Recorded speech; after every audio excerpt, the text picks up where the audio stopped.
이번에 일본에 있는 교회 모든 선교사님들 약 40명이 한국에 나와서 수양회를 가졌고, 그리고 40명 모두 그 재파송 심사를 받았습니다. 일본 선교사들은 안식년이 없이 사역하였기 때문에 6년 안식년하고 6년 사역하고 1년 안식년 할 때에 사역을 전부 확인하고 다시 파송 받을 수 있는지 없는지 건강부터 영성 다 확인해 가지고 재파송 심사를 하는데, 일본 분들은 안식년을 안 가졌기 때문에 그것이 한 번도 없었어요. 그래서 이번에 이사회에서 전부 나오라 그래 가지고 단체로 재파송 심사를 받았습니다. 약 그 20가정과 그 싱글 2분이 계시는데 모두 성실하게 진실하게 잘하기 때문에 모두 다 재파송 인준을 받게 되었습니다. 오늘은 로마서 8장 말씀을 함께 나누기를 원합니다. 로마서 8장은 희망장입니다. 읽기만 하더라도 어떤 환경이 있더라도 희망이 솟아나는 그런 내용이 가득 차 있습니다. 우리가 지칠 때에, 힘들 때에, 또 아플 때에, 시련일 때에 로마서 8장 말씀을 쓰기도 해보고 몇 번 소리내서 읽기도 해보면은 하나님께서 위로부터 하나님의 사랑을 깨닫게 해가지고 우리에게 힘과 또 희망을 주는 것을 경험하게 될 것입니다. 오늘 본문 37절에 보면은 그러나 이 모든 일에 우리를 사랑하시는 이로 말미암아 우리가 넉넉히 이기느니라. 이 모든 일은 환난이나 공고나 박해나 기근이나 적신이나 위험이나 칼, 이와 같은 환경 속에서도 우리가 사랑 때문에 이기는데 넉넉히 이긴다고 보장을 해주고 있습니다. 이긴다는 것은 마지막이 가장 중요합니다. 마지막에 가서 이겨야 그것이 이기는 겁니다. 마라톤을 할 때 30km까지 갈 때 1등에가 달리더라도 마지막에 1등으로 들어오지 못하면 그분은 승리자가 아닙니다. 마지막이 가장 중요합니다. 우리 성도들의 그 판단을 받을 마지막의 그 꼬린 지점은 주님 재림할 때 우리가 주님 앞에 서는 그날입니다. 그날에 정말로 우리가 넉넉히 이기는 승리자로 서느냐 안 서느냐, 이것이 가장 중요합니다. 그날에 넉넉한 승리자로 서기 위해서 우리가 날마다 확인해야 될 것이 있는데, 그것이 바로 하나님이 나를 얼마나 사랑하시는가, 그 하나님의 사랑을 확인하고 그 사랑을 믿고 그 사랑을 실천하는 사람들은 반드시 넉넉한 승리자로 하나님 앞에 서게 될 것입니다. 성경을 자세히 읽어볼 것 같으면은 하나님의 자녀들을 공격하는 세력들이 있다고 분명히 가르쳐주고 있습니다. 그 세력이 바로 사탄인데, 사탄은 자기의 본체를 늘 숨기고 있습니다. 다른 것으로 공격을 하고 있습니다.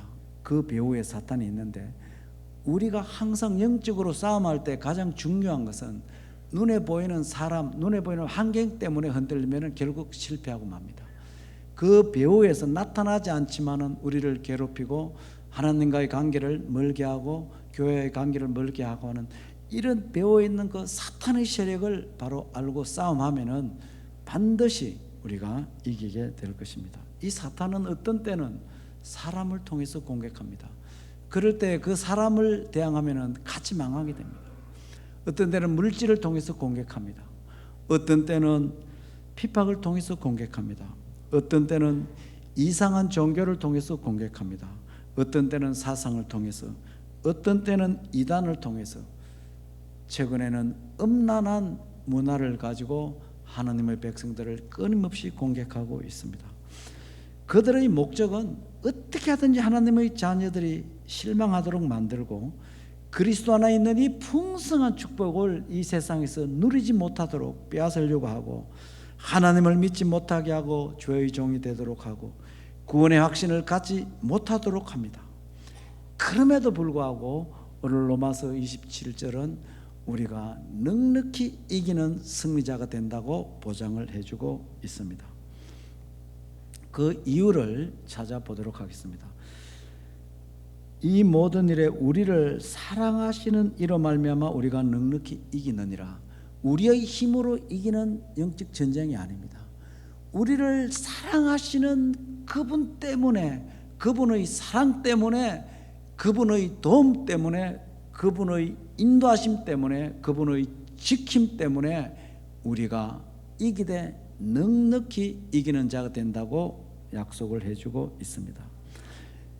우리를 사랑하시는 이가 누구입니까? 로마서 8장에 보면은 우리를 사랑하시는 이가 나타나 있는데 바로 삼위일체 하나님이십니다. 하나님 아버지의 그 사랑이, 아들 예수 그리스도의 그 사랑이, 보혜사 성령의 그 사랑이 있기 때문에 우리가 넉넉히 이긴다고 가르쳐주고 있습니다. 여러분, 사랑을 늘 받고 있는 사람들은 사람들이 부드러워집니다. 얼굴에 빛이 나게 되어 있습니다.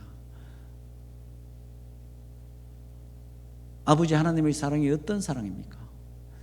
성경을 통해서 우리가 깨달을 수 있는데, 크게 아버지 하나님의 사랑은 우리에게 두 가지로 나타났습니다. 하나는 천지 만물을 창조하신 하나님께서 이 모든 천지 만물을 우리 인간들을 위해서 공짜로 주셨습니다. 이것이 바로 하나님의 사랑입니다.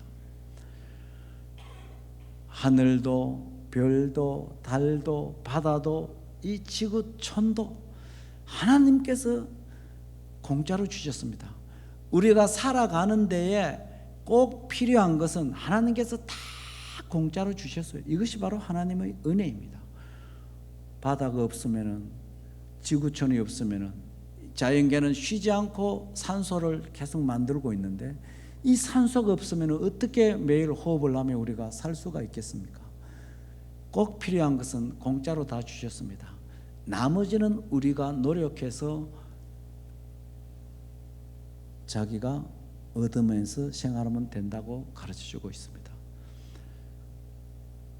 이 사실을 깨닫게 될 때에 별을 봐도 기쁘고, 달을 봐도 기쁘고, 바다를 봐도 기쁘고, 푸른 나무를 봐도 기쁘고, 꽃을 봐도 기쁘고, 매일매일 호흡하고 있더니 자체가 감격이고 기쁨입니다. 그것을 통해서 하나님이 나를 사랑하고 있구나, 이것을 알기 때문에 그렇습니다. 또 다른 하나님의 사랑이 어떻게 나타났습니까? 요한복음 3장 16절에 보면은 하나님이 세상을 이처럼 사랑하사 독생자를 주셨으니 이는 저를 믿는 자마다 멸망치 않고 영생을 얻게 하려 하심이니라. 외아들 예수 그리스도를, 우리를 영원한 형벌에서 죄에서 구원하기 위해서 이 땅에 보내주셨습니다. 공짜로 보내주셨습니다. 우리가 보내달라고 요청도 안 했습니다. 그렇지만 인간이 타락한 그 시간부터 하나님께서는 때가 되면은 이 아들을 보내주려고 계획을 세우고 예언자들을 통해서 보내주겠다고 계속해서 예언을 해주셨습니다. 하나님의 뜻대로 이 땅에 오신 아들 예수 그리스도는 우리의 모든 죄의 대가를 지불하기 위해서 십자가에서 피를 흘려주시고 생명을 이렇게 드리게 되었습니다. 이것이 바로 하나님의 사랑입니다. 우리 힘으로 해결할 수 없기 때문에 하나님께서 이 죄 문제를 해결하기 위해서 예수 그리스도를 보내주셨습니다.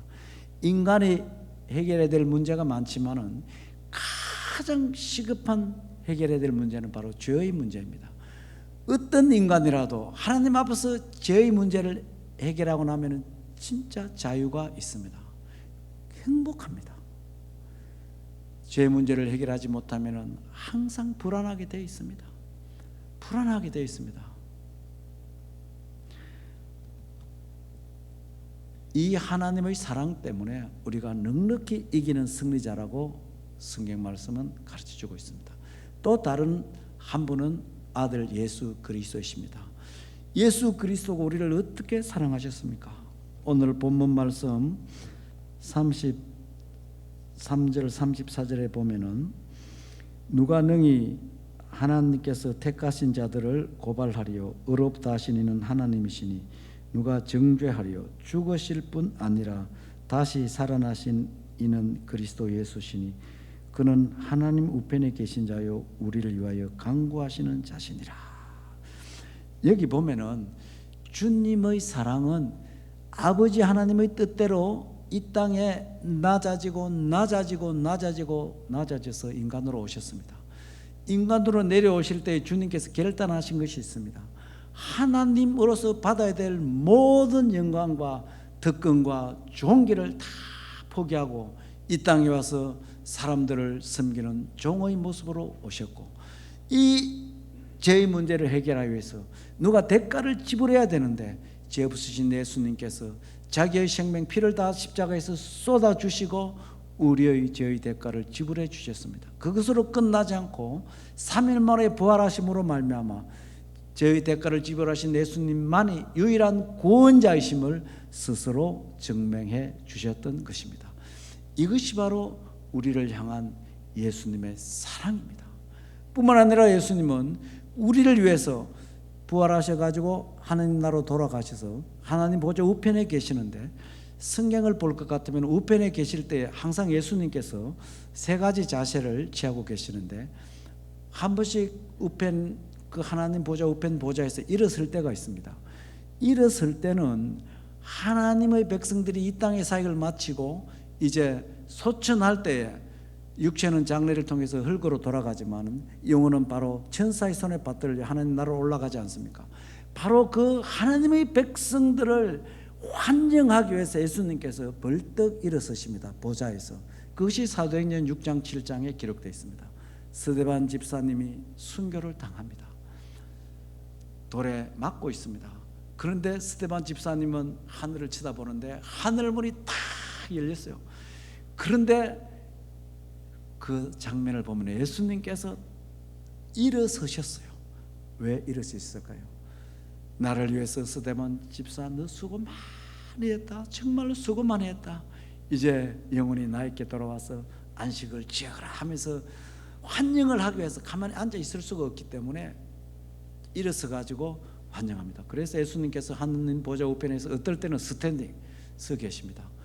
어떤 때는 또 앉아 계십니다. 앉아 계실 때는 오늘 본문이 가르치는 대로 우리를 위해서 중보 기도를 해 주십니다.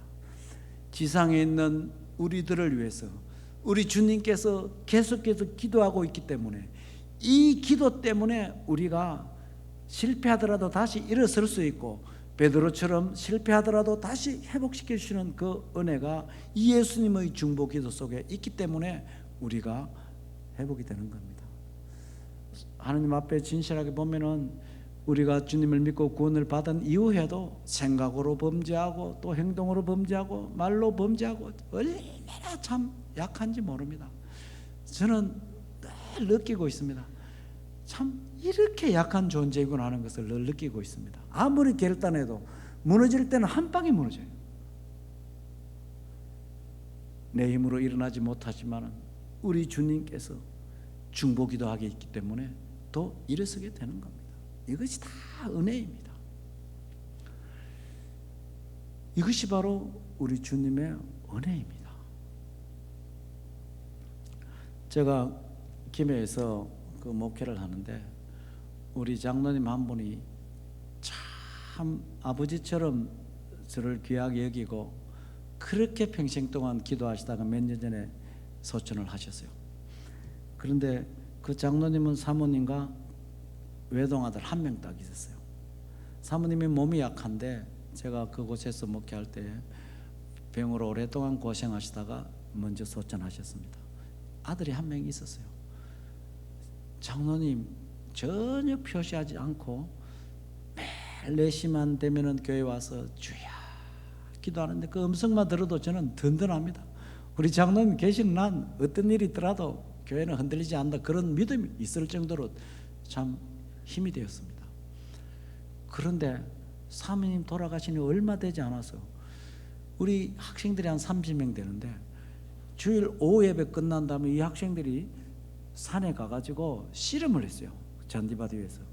그런데 장로님 아들은 고3이고 중3 또 다른 학생이 있었는데 중3이 나이는 적지만 체격은 더 커요. 장로님 아들은 체격이 적었어. 씨름을 하는데 중3이 계속 이기니까 고3이 이길 때까지 하자는 거예요. 그래가지고 계속 했는데 빵 쓰러졌는데 갑자기 심장마비로 그냥 죽게 됐습니다. 학생들이 얼마나 놀랐겠습니까? 그래서 한 명은 사택으로 달려와서 전도사님 막저리가 죽었어요. 아니 조금 전까지 같이 예배를 드렸는데 이런 일이 하면서 저도 믿어지지 않았는데 달려갔습니다.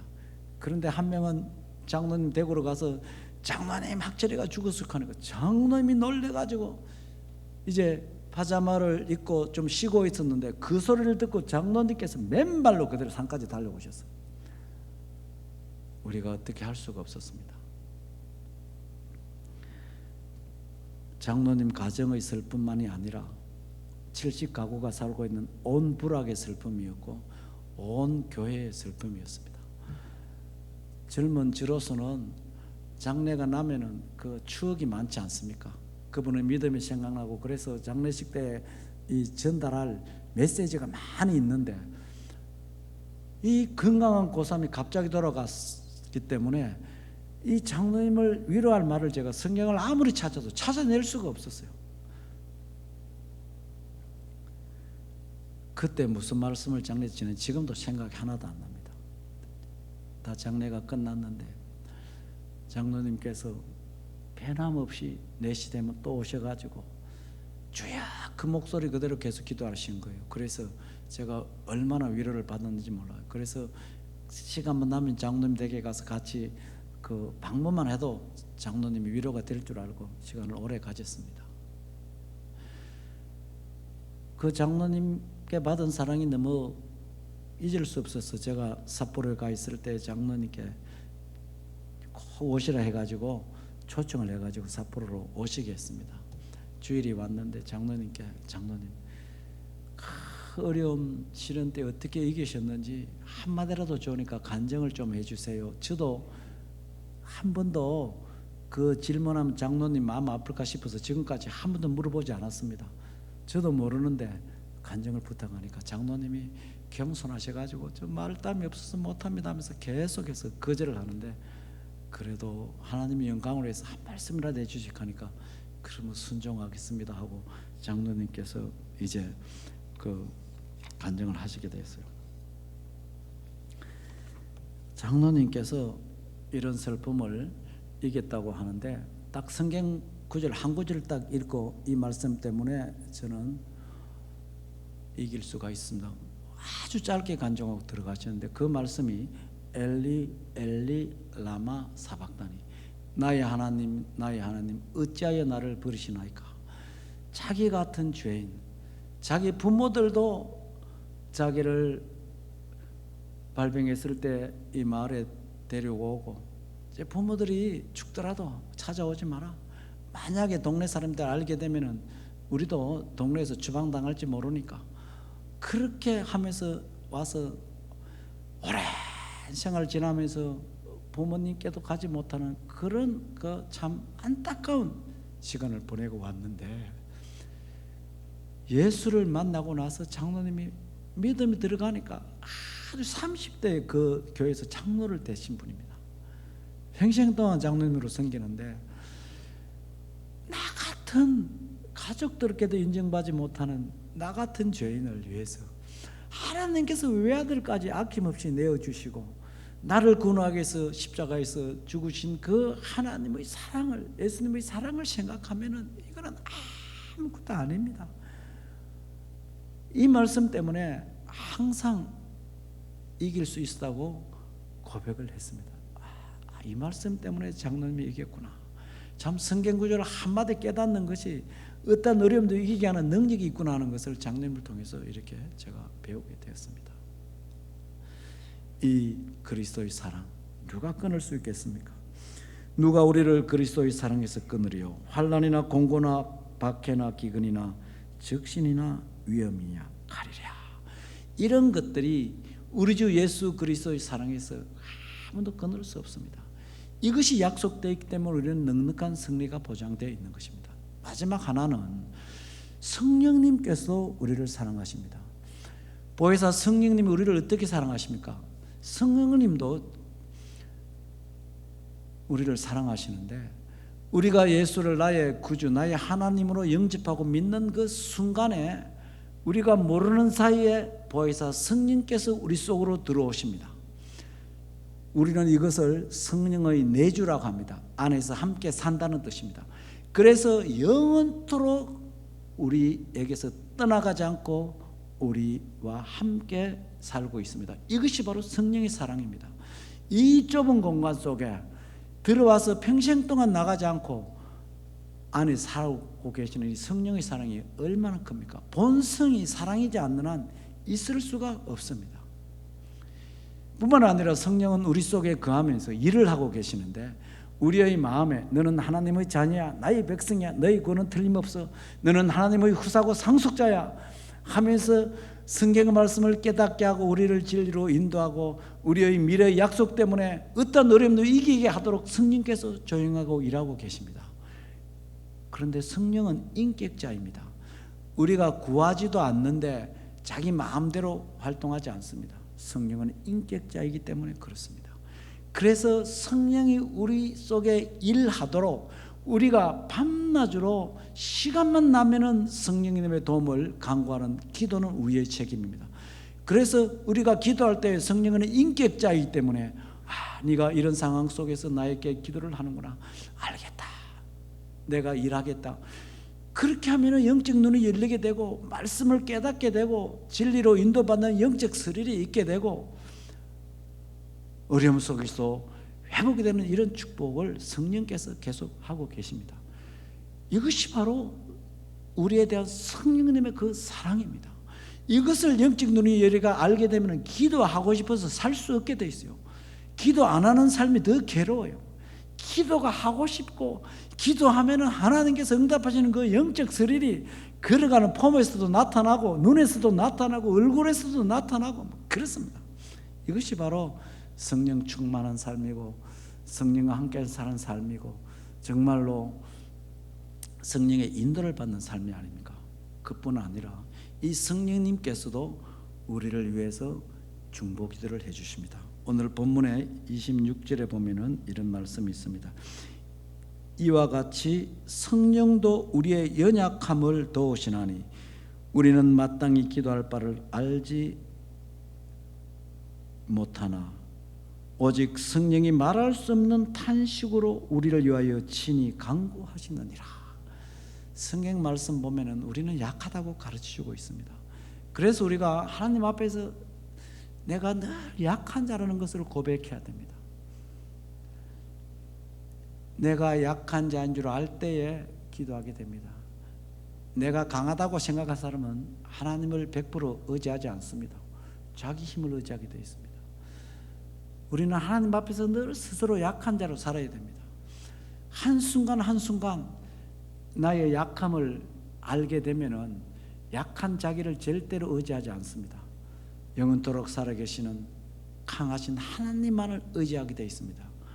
이것이 바로 우리가 깨달아야 될 영적 진리입니다. 성령께서는 약한 자를 도와주지 나는 강해 하면서 의지 않는, 자기 힘을 의지하는 사람은 그래 살아봐 하면서 가만히 두는 겁니다. 우리가 약함을 알 때에 강하신 성령님께, 아버지 하나님 예수님께 끊임없이 주님, 오늘은 내가 이런 일이 있는데 내 힘으로 너무 버겁습니다. 주님 이끌어 주옵소서. 길게 기도하지 않더라도 나의 약함을 고백하면서 이렇게 나아가면 도와줍니다.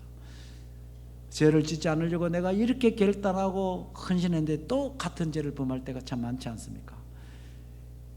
또 주님 앞에 나가서 주님 또 내가 서약을 했는데 또 어겼습니다.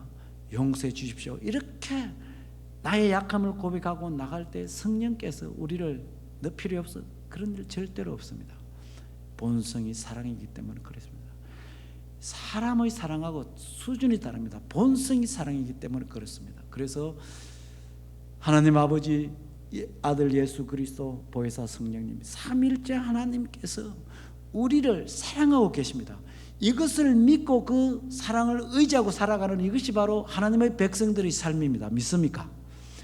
이 하나님의 사랑 때문에 우리가 주님 앞에 서게 됩니다. 넉넉한 승리자로 서게 될 것입니다. 특별히 요한일서 2장 1절에 보면은 나의 자녀들아 내가 이것을 너희에게 쓰면 너희로 죄를 범하지 않게 하려 함이라. 만일 누가 죄를 범하여도 아버지 앞에서 우리에게 대언자가 있으니 곧 의로우신 예수 그리스도시라. 여기 예수님이 대언자라고 가르치고 있는데, 대언자라는 원뜻은 파라크레이토스, 요한복음 14장부터 16장까지 성령을 보혜사를 그러는데, 보혜사가 바로 파라크레이토스입니다. 예수님께서 자기가 보혜사인데 성천하시기 직전에 내가 다른 보혜사를 너에게 보내주겠다가 성령을 보내주셨는데, 예수님 자신이 파라크레이토스 보혜사인데, 보혜사는 위로자, 격려자, 인도자, 교사, 그리고 변호사, 이런 다양한 뜻으로 쓰이고 있는데, 요한일서 2장 1절에서는 하나님 앞에서 우리를 변호해 주시는 변호사 모습으로 예수님이 나타나 있습니다. 이렇습니다. 사탄이 우리 하나님의 백성들이 죄를 범할 때에 하나님 앞에 가가지고, 하나님, 어느 교회 누구누구 형제는 몇월 며칠 이런 엄청난 죄를 지었습니다. 그래서 하나님 나라에 갈 자격이 없습니다. 나의 나라로 빨리 보내주십시오. 나는 내 나라로 보내주면 내가 적당하게 처리하겠습니다. 이렇게 참소를 합니다.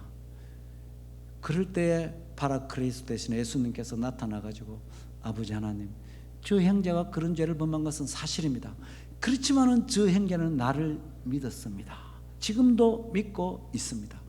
내가 저 형제를 대신해서 옛날에 지은 죄값과 지금 짓는 죄값, 앞으로도 인간이기 때문에 실수가 있는 미래에 지을 죄의 대가까지 내가 다 피를 쏟음으로 말미암아 지불했습니다. 그래서 이 형제는 무죄입니다.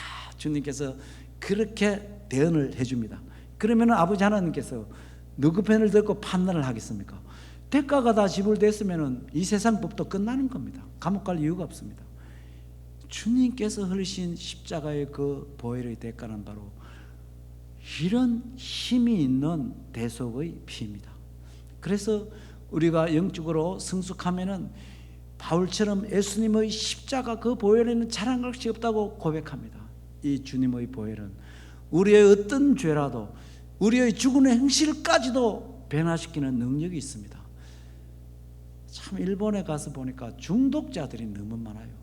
반친코 중독자, 포르노 중독자, 마약 중독자, 애들은 게임 중독자, 이 중독자가 너무 많아요. 부모들이 아무리 울고 부탁을 하고 상담사를 만나게 해도 잘 안 변합니다. 안 변합니다. 그런데 주님을 만나고 주님의 피의 그 능력을 알게 됐을 때에 그런 데서 다 자유함을 얻게 됩니다. 이 주님의 보혈은 죽은 행실까지도 우리의 죄를 해결해 주시는 그 보혈의 능력이 있습니다. 주님이 우리의 영원한 파라크레이토스, 우리의 영원한 변호사이고 우리의 영원한 위로자이고 격려자이고 구원자이고 우리를 바르게 인도하는 우리의 영원한 스승입니다. 이 하나님의 사랑이 우리를 인도하기 때문에 마지막에 어떤 일이 있더라도, 사탄이 어떤 공격을 하더라도 우리가 주님 앞에 담대하게 설 수 있는 넉넉한 승리자가 되는 겁니다. 우리가 신앙생활 할 때 꼭 기억해야 될 것은 바로 이것입니다. 항상 삼위 하나님께서 나를 이처럼 사랑하고 있다는 이 사랑을 기억해야 됩니다. 그리고 그 사랑에 감격하면서 우리가 살아야 됩니다.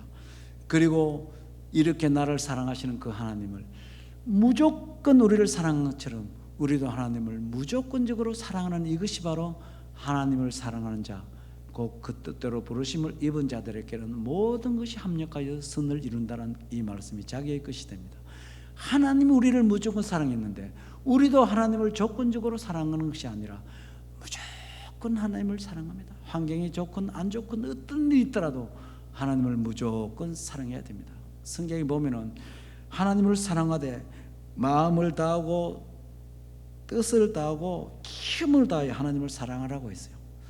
정성을 다해서, 온 의지를 다해서, 온 감정을 다해서 하나님을 사랑하게 되면은 이 하나님의 사랑이 우리를 날마다 감싸 주실 것입니다. 유다스 볼 것 같으면은 하나님의 사랑에는 너 자신을 지키라, 그 말씀이 나옵니다. Keep, 지키라. yourself in God's love. 하나님의 사랑 안에서 우리 자신을 지키면은 하나님이 우리를 든든하게 하나님이 기뻐하시는 곳으로 인도해 주실 것입니다.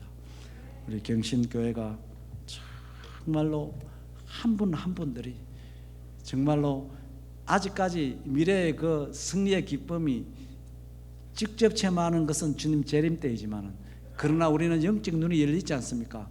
그 미래에 받을 넉넉한 승리의 기쁨을 미리 당겨가지고 이 땅에 살면서 보장되어 있다는 것, 이거 있으면 무엇 때문에 쓰러지겠습니까? 내가 이렇게 고생하지만은 언젠가 딱 미래는 이렇게 보장되어 있어, 이것을 안다 그러면은 실망할 사람 하나도 없을 것입니다. 이것이 바로 믿음의 비밀입니다. 미래의 영광, 주님 앞에 설 그 영광을 생각하면서 이 땅에서 믿음에서 믿음으로 살아서 주를 기쁘시게 하는 우리 모두가 되기를 주의 이름으로 축원합니다. 주님